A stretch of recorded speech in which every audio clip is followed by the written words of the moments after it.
Hello, and welcome to today's video. Before we start today's video, I just want to put this out here. I recently got a new microphone, and I am interested in how the sound quality. So please, if you have any comments about the sound quality throughout the video, whether it's improved, whether I can improve something with this new microphone, let me know in the comment section, and I will do my best to improve it. Alright, now let's head into today's video. Today, as we are heading into Season 17, we are getting a new dungeon. With a new dungeon means a new solo flow symbol. And I understand that not everybody wants to play a different class just to solo flawless a dungeon. Now, I'm going to preface this by saying I truly believe if you are trying to be the most efficient, Warlock is the best class to solo flawless any dungeon. It has Devour at all times. You can switch to things like Well with Karnstein's Armlets for insane survivability as well. And as we enter a Solo 3.0 potential or an Arc 3.0 potential, they will have another class that has great potential at soloing pretty much any content in the game. That being said, I totally understand that everybody has their mains and that everybody doesn't want to necessarily have to play Warlock. And so, I have a build for you on Hunter, on Warlock, and on Titan. I do think of the three builds, the Titan build is the most insane to play. You just are constantly throwing all of your abilities, but I do think the Warlock build has the most survivability and the most potential to not die. So, with that said, let's go ahead and hop into the Hunter build first, and then we'll go Warlock, and then we'll go Titan to cap it all off. Alright, let's get started. Alright, before we do head into this, I just want to give a couple tips and tricks per each build. So we're going to start with Hunter. With Hunter, the biggest thing to remember here is how your invis cooldowns work. And the biggest thing that I'm going to recommend during the build is that you run a taking charge mod, because that way you can refresh Devour even if you have a full super.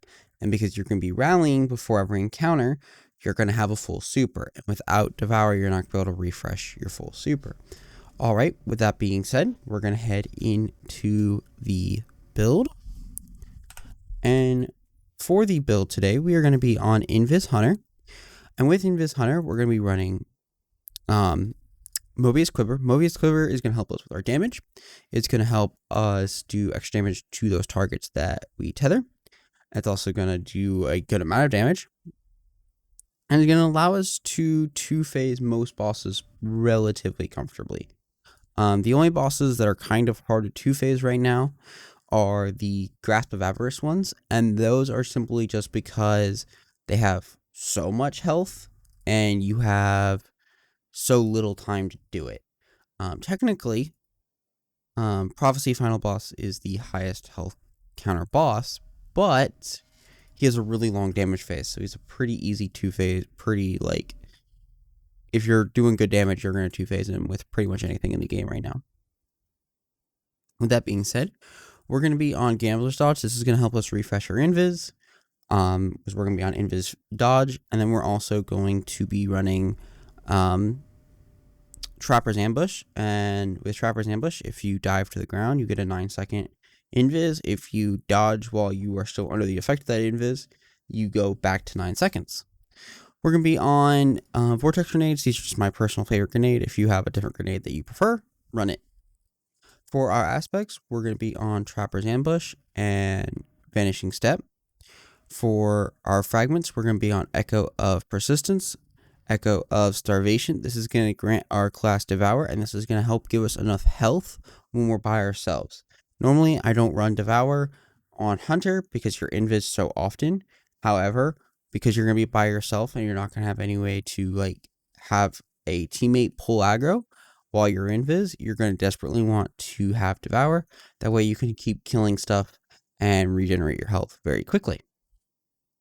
Lastly, we're going to be an Echo of Obscurity. This is going to A, negate the effects of the Echo of Starvation mod, and B, give us a third invis type. So we can go invis with our dodge, invis with our smoke, and now invis with a finisher. With all this combined, you have 3 different ways to go invis, and in total, you have 4 total invises at a single time. And with Devour, you can reproc Devour and go invis at the same time. So you're basically running Assassin's Cow without running Assassin's Cow, which is incredible. And technically, you could invis into the finisher and come out of the finisher, invis, and you're invis would refresh, and yeah, there's like crazy things you could do. All right, on to the helmet. The helmet for today is going to be on solar, though it actually doesn't matter what your helmet's on, for a couple reasons. We're going to be running two neutral mods here. We're going to be running Harmonic Siphon and Kinetic Siphon. This Kinetic Siphon is going to allow us, if we're running Wither Horde, or if we're running something like Osteostriga, which I do highly recommend when you're by yourself. It's one of the best like solo primaries in the game, because it just kills everything so quickly. It does damage over time to high health targets. It's a fantastic like choice when you are by yourself and trying to stay alive permanently, and it's just a great choice. And then lastly, we're going to be running a Taking Charge. As I said earlier, because our Devourer is procced by picking up Orbs of Light, we want to be able to have a way to pick up Orbs of Light even if our super is charged. Onto the gloves. The gloves are on stasis. If you are looking at these gloves and wondering, wow, those are amazing, these gloves are currently being sold at Xur, and I would highly recommend you go pick them up. For our mods, we're going to have a mobility mod, 2 grenade kickstarts because there's no champions in dungeons, in regular dungeons, and then a Font of Might to boost our weapon damage. However, next season, this will probably be gone, and I will make an adjustment for that in the future. But for right now, run Font of Might. Onto the chest piece. The chest piece is going to be kind of its own thing because of needing 100 mobility to truly take advantage of the chest piece 100%. So the biggest thing on the chest piece is its arc, and the reason for it being arc is Powerful Friends. Powerful Friends is going to give us 20 mobility. While we're on 6 Coyote, which we are currently on, we're going to want to have 100 mobility. Powerful Friends lets you build to 80 mobility, and they get a free plus 20 for running it and an arc mod. In this case, an arc resist. The reason we put it here on the chest piece is this is the least amount of cost to have Powerful Friends on your armor. Everywhere else, you're going to be running a minimum of 5 points except for your boots, but you don't want to do that to your boots because you probably want your boots on solar for recuperation. Also running a concussive dampener, so any area of effects don't delete us, and then also running a discipline mod, so that way we can boost our discipline to 90, though the goal would be 100. Onto the boots. The boots are going to be on solar. This has 2 real purposes: recuperation, so when we do pick up an orb, not only are we going to prac devour, we're going to get a boost of health and then full health. And then also we are running elemental ordnance, and I have a rocket scav on just because that's the scav I had on, though if you're running a sword, you want to put on a sword scav and all that stuff if you have the space. And also running a mobility mod, once again, to get our mobility to 100. Lastly is the class item. This will be probably the first time you've seen a void class item in my builds. But today we're going to be running a void class item. This is going to give us protective light. This protective light isn't a lot now, and I personally think in most content, protective light isn't that great. But in this case, protective light allows us to be saved a couple times. Say you're going invis, and as you go invis, you get hit one shot. This is going to save you as you go invis. And it's also going to allow you to abuse the rest of your kit because you can then continue to refresh Devour with orbs. We're going to have Perpetuation, and we're going to have Distribution and a small recovery mod. Perpetuation and Distribution is just going to allow us to abuse all of our abilities all the time, which is always the goal when you are by yourself. Alright, that's going to be it for the Hunter build. A couple things to also note: I always recommend running a Void weapon when you are on a Void subclass because volatile rounds are a thing, and they are great. Alright, that's going to be it for this build. Alright, we're on to the Warlock. Just like the Hunter, I'm going to just provide one little tip for you. The biggest thing here is remember what relics, when you're using different relics, you can use your abilities with. For instance, in Grasp of Avarice, while you're holding the Scorch Cannon, you can still throw grenades and use your melee, your powered melee or a regular melee. And this is important because on Warlock, we're going to be running Real Devour, and because we're running Real Devour, we want to be able to proc Devour and keep Devour procced as long and as often as possible, as this is literally your survivability tool. And so you gotta remember which relics you can use and still throw abilities, and that's important to learn and important to know. Alright, now we're going to head into the Warlock build. For the Warlock build, we're going to be on Voidwalker. Why not? I mean, you have grenades up all the time, you have overcharged grenades that do like Nova Bomb damage, and you have Devour. Literally like no reason not to run Warlock. I'm personally on Vortex Nova Bomb. This is just my preferred Nova Bomb. I understand that Cataclysmic Nova Bomb does more damage, but I prefer Vortex because it's consistent and it's quick. I'm on Healing Rift because Healing Rift is just an extra survivability tool, and when you're by yourself, you want to be able to, and you're trying to solo flawless dungeon, you want the most amount of survivability tools. And I am also on Vortex Grenades because these, in my opinion, are the best overcharged grenade choice. Alright, we're going to be on Feed the Void and Chaos Accelerant. I think this is like the bread and butter of Warlock right now. I can't really think of another Warlock build in the game that's more consistent than this, does more for you than this. It's consistent, it does exactly what you want it to do all of the time. For our fragments, we're going to be running Echo of Expulsion. This is just going to help with your ad clear, help kill stuff quickly.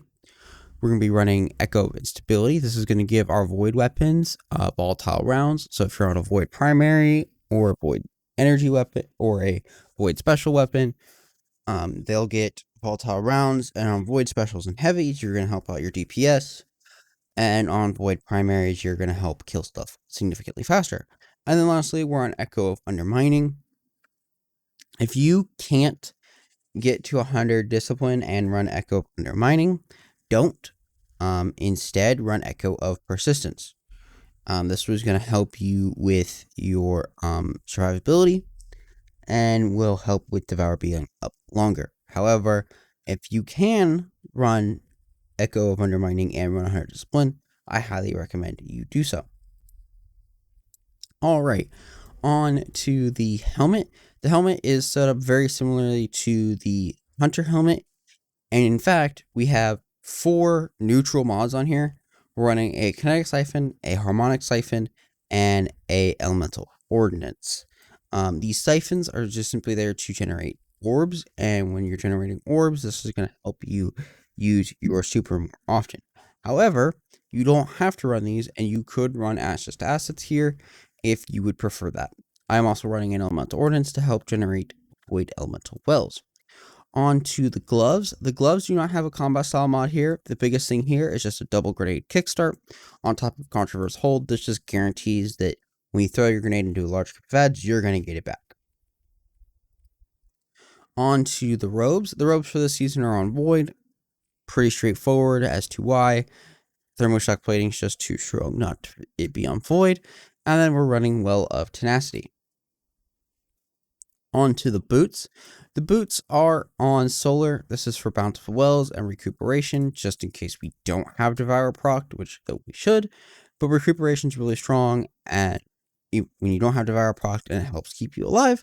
So we're going to be running that with a Bountiful Wells, and I have a Linear Fusion Rifle Scav on because I was running a Linear Fusion. Lastly, we have for the bond is going to be on Solar. This is for Double Bomber. This is huge as well because it's going to let you, if you don't quite get your grenade back, you can just pop a rift and boom, now your grenade's back, and then you throw your grenade again and kill more stuff with your grenade. Also, another Elemental Ordnance. I think that's a total of 3. This is going to give us 4 Elemental Wells every time we throw our grenade for each kill, and it's like it's on like a 4 or 5 kill cooldown. And when you throw your grenade into a big group, you'll see like 5 or 6 Elemental Wells spawn. It's kind of crazy. Go pick them all up, get all your abilities back, refresh everything. This build's really strong. I made a video about this build at the beginning of the season, saying it's the only build you'll need all season, and I still firmly believe that this is the best build that's come from the season. It's absolutely strong and super consistent and does everything you could ever need a build to do for you. Alright, that's going to be it for the Warlock build. Now on to the Titan build. Alright, we're on to the last one. Not necessarily the least one, but the last one for Titans. Biggest thing with Titans is remember your cooldowns. you're on Heart of Inmost Light. So remember your cooldowns, remember which abilities you need to press when. And that's really it. Oh, biggest thing, remember controlled demolition only gives you health back when you're in 15 meters of targets. So you're going to play up close, you're going to play aggressive. Remember that. Otherwise, the entire build just goes away because now you're not getting health back and now you're going to die. All right, on to the build. For the build today, we're going to be on Sentinel. Sentinel is by far Titan's best solo class right now.